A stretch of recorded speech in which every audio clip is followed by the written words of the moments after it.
Alright guys, such back again today. I hope you're all doing well and enjoying your day so far. Kenny has given his thoughts on OpTic's recent Search and Destroy turnaround, starting the season 0-3 in the game modes, but now winning their last 2. Kenny reckons that Shotzzy, despite all the talk about his IQ and abilities outside of the game, in the game has been the talisman for OpTic, turning around their Search and Destroy performances so far. Very much interested in your thoughts in the comment section below. Hit the like button if you enjoy. Subscribe if you're new as always, I'd greatly appreciate it. A couple of things to mention for you guys, just in terms of the way the rulings are currently set up. This was going around yesterday, this clip really, people were talking about it, whether this counts as snaking or whether it doesn't. So here we are on sub-base hardpoint, and you know, we've got this is Hollow going for, so we've got the forklift truck, he does a couple of pumps. Now, they call them the pump police, which I think is kind of funny. The people that, well, like, it's anyone really, but people look into these clips and they try and analyze whether this is considered a snake or not. Now, he definitely snakes it, but this is the thing, the current rule tends to be that you're allowed to snake it twice. So he goes prone, stands up, goes prone, stands up again, and then he takes the gunfight,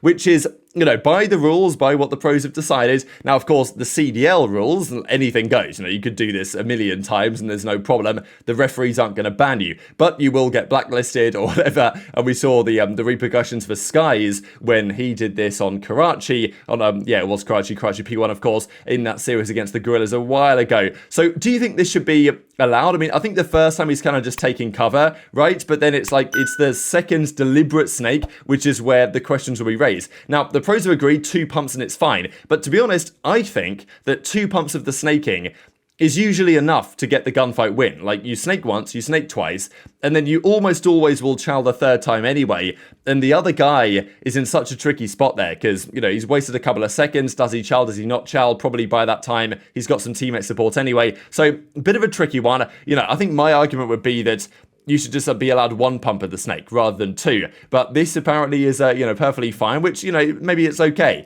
And the pump police generally said there's no problem with that at all. Now, I also wanted to mention this clip I thought was kind of funny here. So this is a Challengers Karachi hardpoint. And, you know, so the guy on the other team accidentally, I'm guessing, so this is against the Boston Breach, by the way. So let's just have a quick look at the scoreboard, actually, just out of interest here. So, you know, just because we like looking at these things. So this is Pentagram at the top here with 25. JurNii has 20. Doug has 16 with a minute in the hill, and then Craze has 15 with a minute in the hill as well. So Major Maniacs on 27 here on their side, and it's a close game. So I'm guessing Pentagram or whoever has the streak is probably accidentally calling in the chopper, because this isn't allowed. But what then Major Maniac does is slams his cruise missile into the chopper, and this used to be a play, you know. This is what I miss about the way that the GAs operate. Back in Black Ops 2, for example, calling in a chopper gunner, or not a chopper gunner, stealth chopper, that was a perfectly allowed thing in competitive play. If you got the 1100 score streak, you would be calling in that stealth chopper straight away, and the other team would quite often, if they had a Hellstorm missile, use it to take down the chopper in this exact way. So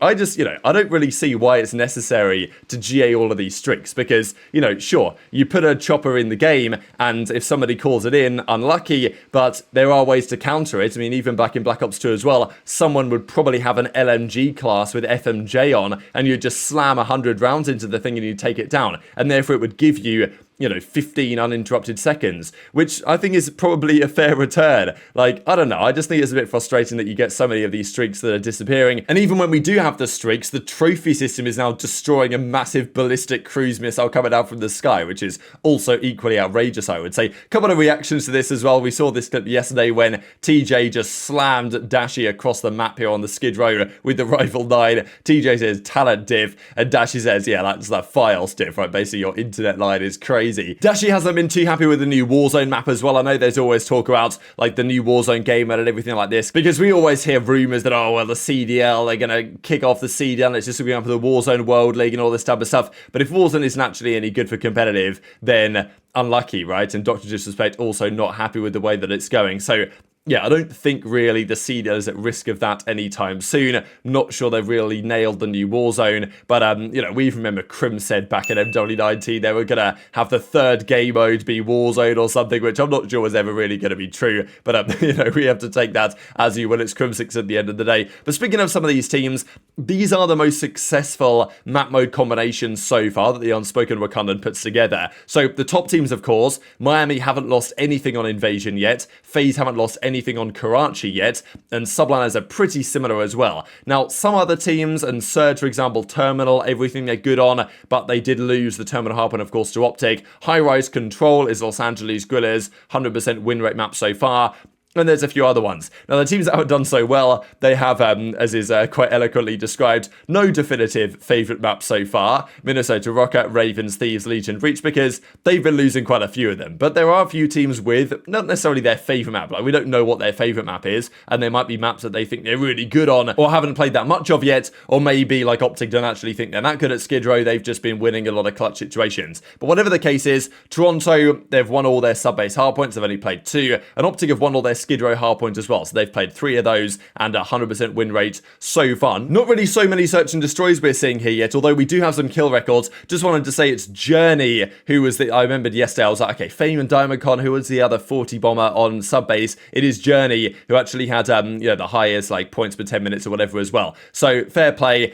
JurNii was the other one. Search and destroy, though, so the record for control is Simp at 42, which is, clearly a way ahead of everybody else. But that was like a mega map, that map lasted 16 minutes, so CleanX, technically, given the fact that the map that he dropped 23 on was only 8 minutes long, actually had more kills per 10 minutes or whatever than Simp did, but no one's going to remember that one. And in Search and Destroy, the current record is 13. So Simp had 12, and then these 13 all went to round 11, whereas Simp's actually was 12 kills in 9 rounds, which is pretty impressive, but it's Cap, Shotzzy, and Fame. And it's this Shotzzy development that is going to be pretty interesting to keep your eyes on going forward, especially when Kenny has some thoughts on it over the last few days as well. He also comments, Kenny, on the debate between winning every major and just winning the world championship. Now, I would have predicted that most pros would say, I'd take champs, because do you really want to win all majors? So, like, there's 4 this year. Win 4 majors and then not win champs? Like, everyone would say you're a clown. You know what I mean? Like, you won all the events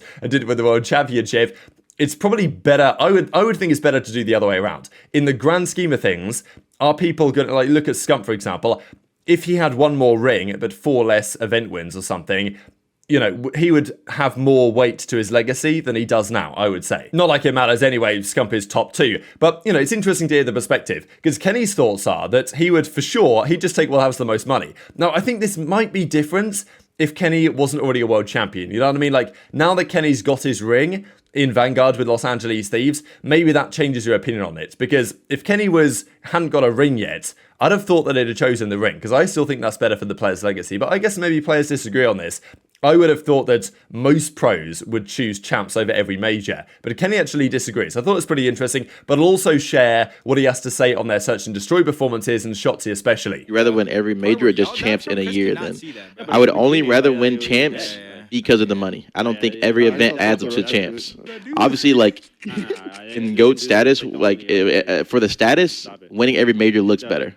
But people can't say that they don't want the champs money. You know what I mean? Like, that is just insanely more than the majors. Not in it for the money. Like that is part of it. People want the money. But if all the majors equaled up to 1 chance win, I would take the majors. And then we won the Karachi S&D. Pretty dominant. Great comms out of Ant, or great calls out of Ant for our S&D strats on this map. And then Karachi control. I personally thought if there was a map for us to lose, it would be the S&D going into this, because Seattle's a fantastic S&D team. And once we won the S&D, I was like, oh, this is 3-0. We're about to be out of here early. Let's get it done right here. We lose the Karachi control, and it's definitely off the back of, like, some trolls by me and Ant. I wouldn't say it's trolls. It's just that Seattle played it well and put us into a situation that we've never gotten to in Scrim. So we really haven't, like, came up with a game plan on how we wanted to, like, adapt to that situation, and we did not adapt in the game. And then after the map, we kind of quickly went over like, yo, we should have did this. AG was like, yo, we should have did this and that instead of that. We definitely should have did this. It would have worked versus them because they put us in this trap, blah, blah, blah, blah. And we all agreed, fix that up. So we know that Shotzzy might not be the sharpest tool in the shed outside of the game. We've seen many clips on this, and there will be another Shotzzy faded moments coming soon, somewhat at least on the Breaking Point channel over the New Year time or whatever exactly it's going to be ready. So there's plenty of moments like this. But in Search to Destroy especially, there's been so many smart moves from Shotzzy. Now, it's not just COD IQ, also Halo World Champion, but, it definitely feels like with Shotzzy, and you could say, oh, his outer game performance is an act and all this stuff. I don't really think it is. Maybe in some parts it is, but I don't really think it fully is. But I think in-game, there's no denying that a lot of his IQ points went towards COD IQ, Halo IQ, whatever you want to say, because especially in Search and Destroy, he's met a lot of really smart players over the years. There was even this one you guys might remember from way back in the Modern Warfare 2019 days, one of the smartest plays I think that we've really ever seen in COD history, when I think he's run out of bullets maybe here, Shotzzy, and he defends Huke defusing the bomb. If you guys have never seen this, it's kind of difficult to figure out even what he's doing or why he's doing it. But he gets this kill. Major Manic then kills Major Manic as well. And then I think he runs out of bullets to kill Simp. So instead what he does is he stands in front of Huke who's defusing and just strafes back and forth left and right to drag the aim assist of Simp away from the diffuser, and to such an extent that Simp doesn't quite get the kill in time. He probably only bought his teammates maybe 0.2 of a second by doing this, but it was his only play, it was the best play, and it was enough time to actually get the defuse off so that Dallas won this round and went on to win the World Championship. So, you know, crazy stuff, and this is just another example of what Shotzzy, what Shotzi's got in the locker. Now, Kenny is also now saying, this wants to load, that Shotzi's also calling the search and destroy strats, especially at least what he's saying is in Karachi. Now, I don't know if that's the case elsewhere, but we have heard for some time that that's kind of what Shotzzy likes to do last year as well.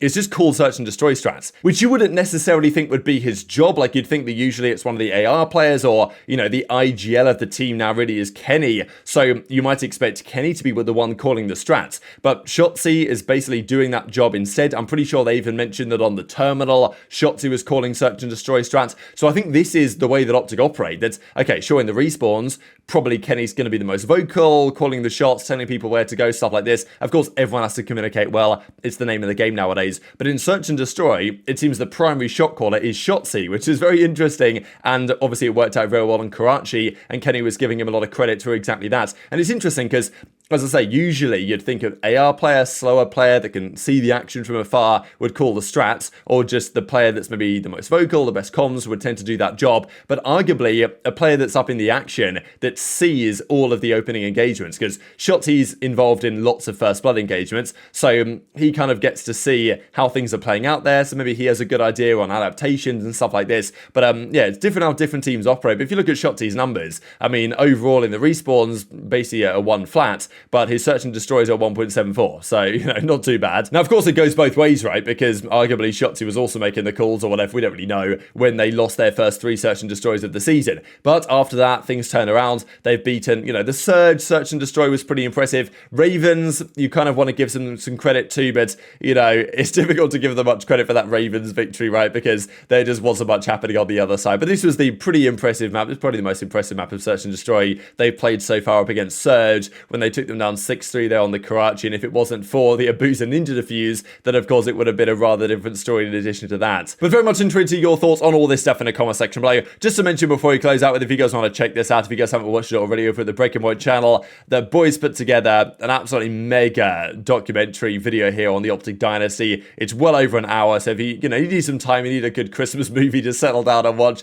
this is a good idea. And Kimchi put together this beautiful graphic as well. Like, this got 5,000 likes on Twitter here just because of this awesome graphic that's put together, and this is on the thumbnail as well. So yeah, feel free to check that out in your own time, but I'm sure it'll be in the recommended and stuff in due course regardless. But very much intrigued to your thoughts on all this stuff in the comment section below. Hit the like button if you enjoyed, subscribe if you're new, take care, and I'll see you next time.